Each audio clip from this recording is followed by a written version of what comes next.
oras puntahan ang mga trip niyong kainan? Ang mga ito ang mismong pupunta sa inyo.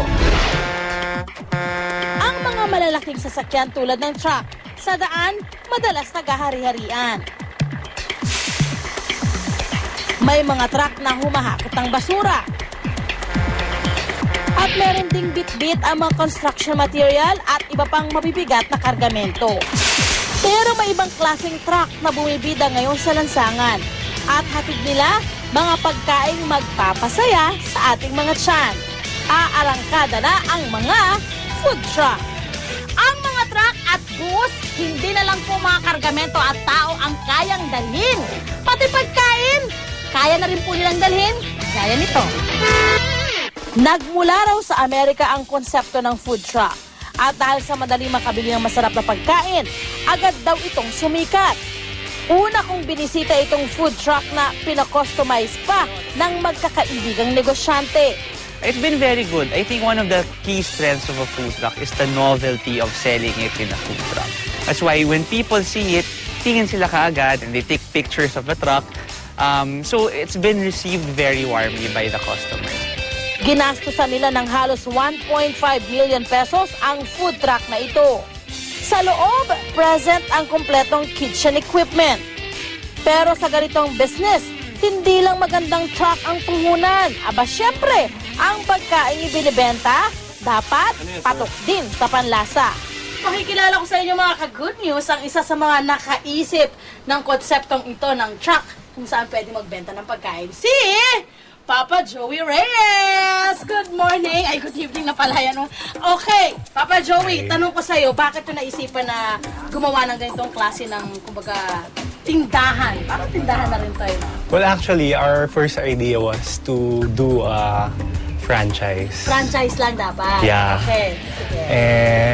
Parang hindi maganda yung nakita naming research. Oo. So, we tried other ideas. 3 buwan pa lang daw nagbebenta sa mga night market ang Shawarma Brothers, pero kilala na agad ang mga specialty nila. Ang beef shawarma plate na mabibili for 150 pesos at chicken shawarma plate na ganun din ang halaga. Pero ang ipinagmamalaki nila, ang special lamb steak plate na mabibili for 200 pesos. Sulit daw ito dahil ang karne galing pa sa Australia. Kapag may pumasok na order, doon pa lang to iniluluto. Kaya siguradong served hot and fresh ito. You know? Mongo! Ang dami, ha? Gusto ko ng yogurt, garlic yogurt. Ang lambot ng karne! Ang sarap! Grabe ang sarap ng kanin! Okay, titigman natin lahat ng sauce para at least malaman natin kung ano yung iba nilang lasa.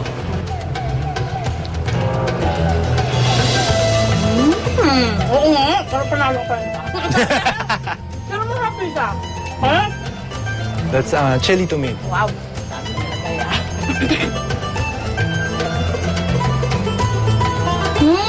Gusto ko rin to. Masarap. Ako na lahat.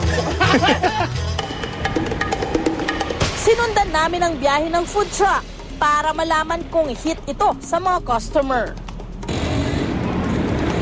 Ano? Diba? Masarap. Masarap? Papatok ba to sa inyo, mga estudyanteng kagaya nyo? Ako maglalagay para masusya lang itsura. Sige, kainin mo muna. Special ako. Masarap siya. Hindi siya yung common na shawarma na natitikman ko lagi. Kung merong truck, syempre meron ding bus. Pero hindi lang comfort food ang hatid dito. Dahil kakaibang dining experience din ang mararanasan nyo. Gutom ka na? Ayun o, may food truck chicken, right? Ang bus na karaniwang naghahatid ng mga pasahero, ngayon handog ang mga pagkaing magpapabusog sa inyo. Ang makulay na bus na ito, isa palang restaurant on the go. Tingnan nyo naman kung gaano kaluwang ang kitchen nito. Complete with sink and burner. Pero ang talagang nakamamangha, Meron pa itong dining area para sa mga customer. Kaya namin naisip magkaroon ng seat sa loob dahil sa setting din ng Philippines. Dahil una, yung weather medyo mainit, tapos minsan umuulan. So, para makainganyo din kami ng customers na kahit umuulan man, meron silang mauupuan na para kumain.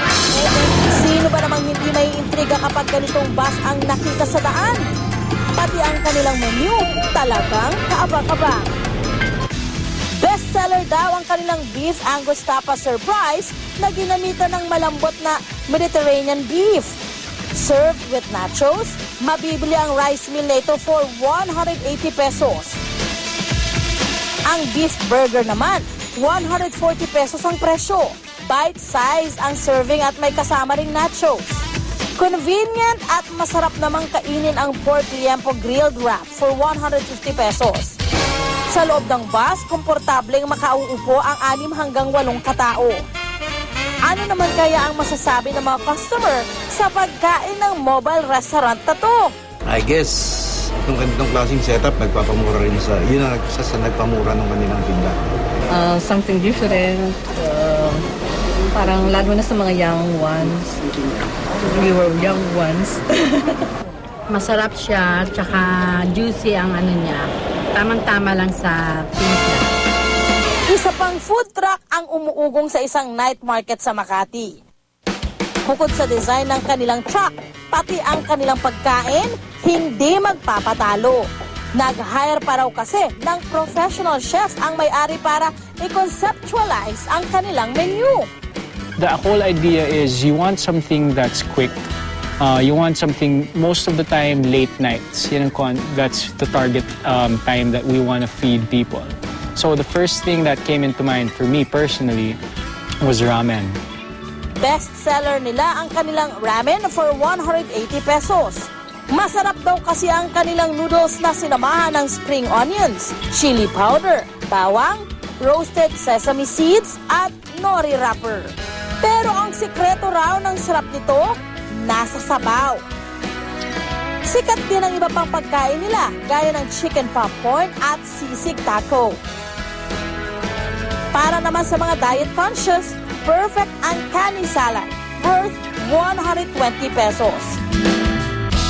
Sa araw na ito, ang Chef Brosis paparada sa pwesto nila sa Quezon City. Ang ipinagmamalaki nilang ramen, mukhang swak sa panlasang Pinoy.